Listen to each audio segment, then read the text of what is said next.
तनाव, जंग और इतिहास में डूबा हुआ है, लेकिन वहाँ पे कुछ ऐसा हुआ जिसकी किसी को भी उम्मीद नहीं थी। जून 2025 की एक ऐसी सुबह हुई जिसने पूरी दुनिया की नींदें उड़ाई। इजराइल ने सीधे सीधे ईरान के ऊपर हमला कर दिया। ना कोई सीक्रेट मिशन, ना कोई दावपेच, ये था सीधा सीधा वॉर, और ईरान ने भी उसका पलटवार किया। ये सिर्फ ईरान और इजराइल इन दो देशों की लड़ाई नहीं रह चुकी, ये उस पूरे डिसबैलेंस को दर्शाता है जिसने अब तक मिडिल ईस्ट को एक साथ जोड़ के रखा था। और आज के इस वीडियो में हम डिस्कस करेंगे कि कैसे इस वॉर में सिर्फ ईरान और इजराइल को इफेक्ट नहीं हो रहा है, लेकिन पूरा मिडिल ईस्ट जल उठा है। अगर आप भी आपकी रोज़मर्रा की ज़िंदगी में एजेंडा, मजेंडा, प्रोपेगेंडा, इन सारी चीज़ों से बहुत ज़्यादा परेशान हैं, तो ये चैनल आपके लिए सही जगह है। Welcome to my channel the politico girl. यहाँ पे आपको मिलेगा सिर्फ सच, सच और कड़वा सच। So let's get started. ये वीडियो हम चालू करेंगे कुछ बहुत ही इंपॉर्टेंट सवालों से। सबसे पहले तो ऐसा अचानक क्या हुआ कि इजराइल को डायरेक्ट अटैक करना पड़ा ऑन ईरान, और इस इजराइल और ईरान वॉर के बीच में ना ही सिर्फ हम वेस्टर्न अलाइज और वेस्टर्न ग्लोबल लेंस से इस चीज़ को देखेंगे, लेकिन हम ये भी डिस्कवर करेंगे कि कैसे एक चेन रिएक्शन चालू हो गया है और पूरे मिडिल ईस्ट को ये वॉर इतना गंदी तरीके से अफेक्ट कर रहा है। So keep watching. ईरान में 1979 के रेवोल्यूशन के पहले शाह मोहम्मद रज़वी पाहलवी के रेजिम में दोनों ईरान और इजराइल कंधे से कंधा मिला के काम कर रहे थे। ये अलायंस कोई रिलीजन बेस्ड अलायंस नहीं था, बट एक स्ट्रेटेजिक एग्रीमेंट था, क्योंकि ईरान एंड इजराइल दोनों भी तभी नॉन अरब स्टेट्स थे which were continuously surrounded by hostile Arab states. So in order to help each other एक म्यूचुअल अलायंस फॉर्म किया गया था। मोसाद जो इजराइल की इंटेलिजेंस एजेंसी है और सावाक जो ईरान की सीक्रेट पुलिस है, वो दोनों भी एक साथ मिलकर काम करते थे। लेकिन 1979 में एक रेवोल्यूशन हुआ ईरान में।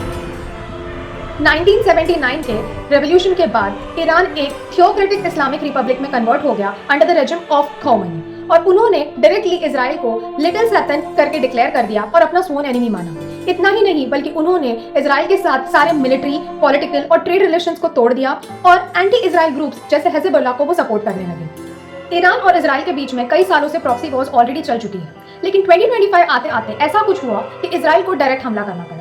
According to Israel's intelligence agency, Iran is very close to making a nuclear bomb, and this nuclear bomb is considered as a threat by Israel.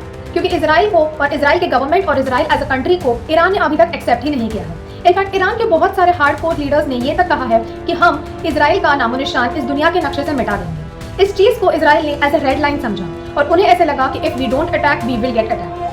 Iran ने अपना पॉलिटिकल स्टेटमेंट में ये कहा कि ये सारे जो यूरेनियम एनरिचमेंट ईरान में पाए गए हैं वो सिर्फ इलेक्ट्रिसिटी जनरेशन और रिसर्च के लिए यूज किए जा रहे हैं। लेकिन इजराइल के मोसाद के इंटेलिजेंस एजेंसी के अनुसार बहुत सारे रिएक्टर्स, अंडरग्राउंड सेंट्रीफ्यूगल मशीन और 60% से भी ज्यादा यूरेनियम ईरान के अंडरग्राउंड एरियाज में पाया गया, जिसको एज अ रेड लाइन समझ के इजराइल ने उनके ऊपर अटैक किया। फिर 13 जून की रात को इजराइल ने अपना ऑपरेशन राइजिंग लायन को लॉन्च किया, जिसके तहत उन्होंने 130 से भी ज्यादा मिसाइल्स और ड्रोन्स और फॉरवर्ड यूनिट्स को एरियाज के ऊपर बैलेंस किया। और उनके टारगेट्स कौन थे? वो सारे टारगेट्स थे ईरान के क्राउन ज्वेल्स, यानी कि नताज, इशाफन, फोर्दो। न्यूक्लियर सेंटर्स नहीं थे, बट ये एक्चुअल कमांड सेंटर्स थे। S-300 डिफेंस मिसाइल साइट्स वहाँ पे थी, IRGC सेंटर्स वहाँ पे थे, और बहुत सारे इंपॉर्टेंट ऑफिसर्स और मिलिट्री ऑर्गेनाइजेशंस के लोकेशन से थे। और इजराइल के इस अटैक के बाद आता है statement from the most important supreme leader of Iran, Khamenei, कि Israel has started this war and this won't go unnoticed and the repercussions by Tehran will be uncompromising and decisive. Israel को एक Zionist regime declare करके उन्होंने Israel को एक bitter और एक painful fate देने की ठान ली है। जून 2025 को जब यूएसए के प्रेसिडेंट डोनाल्ड ट्रंप ने ईरान से एक अनकंडीशनल सरेंडर मांगा, तो उसके रिस्पॉन्स में वापस खमेनी ने ये कहा कि the war has started and now there is no mercy. उसके बाद ईरान ने भी बहुत ही स्ट्रांगली रिटेलिएट करते हुए 120 से भी ज़्यादा मिसाइल्स को टारगेट किया on the main important sites of Israel like Tel Aviv, Haifa और न्यूक्लियर फैसिलिटीज। इन दो कंट्रीज के वॉर ने एक रिपल इफेक्ट स्टार्ट किया है इन मिडिल ईस्ट। सबसे पहले लेबनान उसका शिकार हुआ है, जहाँ पे हिजबुल्लाह का बहुत ज़्यादा कंट्रोल है। हिजबुल्लाह ने एक डायरेक्ट अटैक लॉन्च किया है on the northern part of Israel in support of Iran. Israel ने भी इस चीज को रिटेलिएट करते हुए हिजबुल्लाह के मेन इंपॉर्टेंट एसेट्स यानी सदर्न लेबनान और बैरूट के एरियाज को टारगेट किया है और इन सब के बीच में बहुत सारे लोग फंस चुके हैं। स्ट्रेटेजिकली देखा जाए तो Lebanon is at the highest risk to get involve into a full blown war, जिसकी वजह से उसकी कोलैप्स्ड इकोनॉमी और फ्रेजाइल गवर्नमेंट को बहुत ज्यादा इफेक्ट होने वाला है। सीरिया जो बहुत टाइम से एक बैटल ग्राउंड करके प्ले कर रहा है for all these proxy wars, उसे भी बहुत ज्यादा हिट होने वाला है due to war between two the main countries. Iraq में अभी सिचुएशन ऐसी है कि बेसिकली 3 पावर्स ऑपरेट कर रहे हैं। एक प्रो इजरायली पावर है, एक प्रो ईरानियन मिलिटेंट्स पावर है और एक सेक्शन है जो यूएसए गवर्नमेंट के डिसीजंस को सपोर्ट करता है। लेकिन इन सब के बीच में जो प्रो ईरानियन मिलिटेंट्स है उनके इन्फिल्ट्रेशन बढ़ने के वजह से इराक के स्टेबल गवर्नमेंट को टेंशन हो चुकी है। इराक की government is trying to stabilise both the sides ताकि न्यूट्रलिटी रहे और किसी भी प्रकार से इराक इस जंग में वापस ना आए। है मिडिल ईस्ट के कुछ पॉलिटिकली स्टेबलाइज्ड और प्रॉस्पेरस स्टेट्स जैसे कि बहरीन और यूएई। ये स्टेट्स मोस्टली प्रो इजरायली है और साइलेंटली इजराइल के इंटेलिजेंस सिस्टम्स को सपोर्ट कर रहे हैं, लेकिन ये ओपनली कॉल आउट कर रहे हैं फॉर मीडिएशन। इनकी सबसे बड़ी टेंशन ये है कि ऑयल के प्राइसेस आर इंक्रीजिंग टू $100 पर बैरल और इनको ये भी टेंशन है कि कहीं इस वॉर में ईरान ऑयल बैरल्स के ऊपर वापस से अटैक ना लॉन्च करे। चलते हैं येमेन के पास। येमेन में है हाउथीज जो प्रो ईरानियन है और ईरान के इस सपोर्ट में येमेन ने ये तक डिक्लेयर किया है कि इजरायली शिप्स जो रेड सी में खड़ी है इनको येमेन टारगेट करेगा, जिसके वजह से ग्लोबल ट्रेड बहुत ज्यादा इफेक्ट होने वाला है। इन सबके बीच में कतार ने खुद को as a diplomacy back channel open up किया है between Iran and the western world. Qatar ने खुद को as a neutral peace breaker करके पोजीशन किया है in order to prevent any kind of economical and reputational damage. Turkey इस situation को एक अपॉर्चुनिटी की तरह देखता है, क्योंकि भले ही प्रेसिडेंट एर्डोगन ने कंप्लीटली कहा है कि इजराइल के अटैक डिस्टेबलाइजिंग है मिडिल ईस्ट में, लेकिन उन्होंने ऊपर उठकर ईरान को कंप्लीटली सपोर्ट भी नहीं किया। टर्की इस चीज को एज अपॉर्चुनिटी यूज कर सकता है to reassert itself within Syria and Iraq.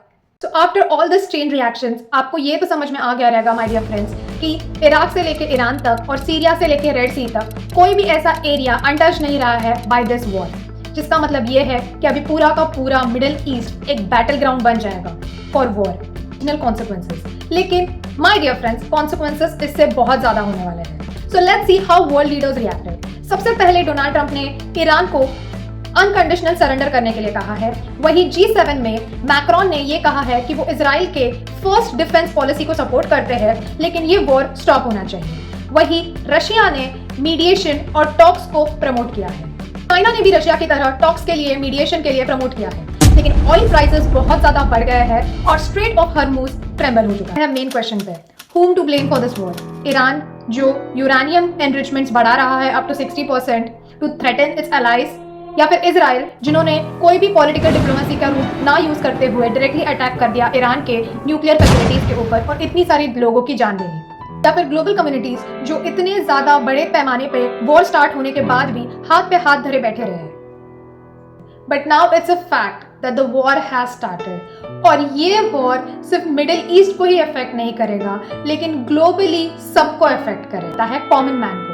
ना सिर्फ मिडिल ईस्ट में रहने वाले लोगों की जिंदगी इस वॉर के बीच में खराब होने वाली है, but every other person on the planet is going to get affected by the rising oil prices and the rising tensions in Middle East. And I hope and I pray कि जल्दी से जल्दी मीडिएशन के talks open up हुए और ये war खत्म हुए, बिकॉज फ्रैंकली स्पीकिंग आफ्टर कोविड-19 इकोनॉमी इतनी ज्यादा खराब हो चुकी है, not only regionally but globally internationally, कि globally we are not in a place to see another war. और अगर आपको ये वीडियो पसंद आ गया हो तो please do share, subscribe and like. Thank you so much.